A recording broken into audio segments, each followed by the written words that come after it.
So just kind of as an overview of what Century Communities, where they're at in their process and what they're doing. They of course, Century Communities of course owns the golf course. They obtained tentative or approval for their tentative map to develop 30 individual single-family home lots on portions of the golf course. There's proposed to be 22 lots at the corner of Rancho Maria and Pine Shores, and then another 8 lots at the corner of Pine Shores and Rose Ranch Parkway. So they've got tentative map approval to do that. As part of that approval that they were given back, I think it was in last July approximately, one of the conditions of the approval of that tentative map was that they had to record a deed restriction on the remaining portion of the golf course. And the county commission wanted that deed restriction to designate the remainder of that land as golf course or open space. The golf course is now zoned residentially, it's R2, but they want the restriction to keep it a golf course or open space. So that's one of the conditions that has to be met before Century Communities actually gets final approval for their final map, which they're set to get about the beginning of July is when they want to break ground.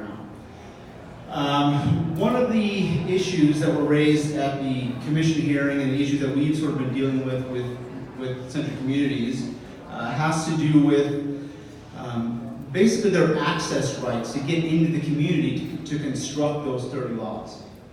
It's our position that Century Communities is not, quote, the declarant under the CC&Rs. Century Communities, of course, disputes that. They have a different interpretation. The impact of our position states that you, Century Communities, don't have the authority to access our community to build your 30 lots. Because in order to get there, they've got to go through our land, through our gates, our streets, those kinds of things. And as part of the development of those 30 lots, we will be taking a portion of some of the landscape strips that are adjacent to those holes where they'll be constructing the lot. So it's our position they don't have the rights to do that. They believe that they do. So that's one of the legal arguments that are sort of pending and sort of as an umbrella over all of our discussions and meetings with Century Communities. The other issues that we have with the development are kind of more practical. What Century Communities is proposing to do is they want to have those 30 lots. It makes sense to have a separate homeowners association. So it'll be a homeowners association of 30 lots. They'll have their own CC&Rs, their own board of directors, their own bylaws. They'll collect their own assessments. So there'll be an association within our association, geographically, there won't be a part of us, part of Rose Ranch. Ideally, you would want them to be integrated into, if the development were to go forward, you would want, of course, those 30 lots to be members of the association like all of you. We all pay the same assessments, you're all subject to the same rules and regulations, and you pay for security, all those things. But the problem that we have is that the golf course land was not annexed into the association and cannot be annexed in without basically amending the CC&R, which is virtually an impossible task. So we're stuck with a scenario where we'll have these 30 lots within our community, within your community geographically, but they won't actually be a part of your association.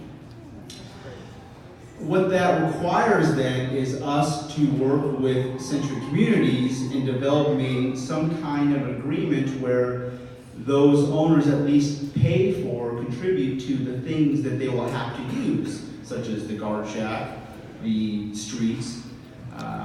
Also, we want to ensure that their homes look somewhat similar to the surrounding homes, so there's some consistency in the appearance.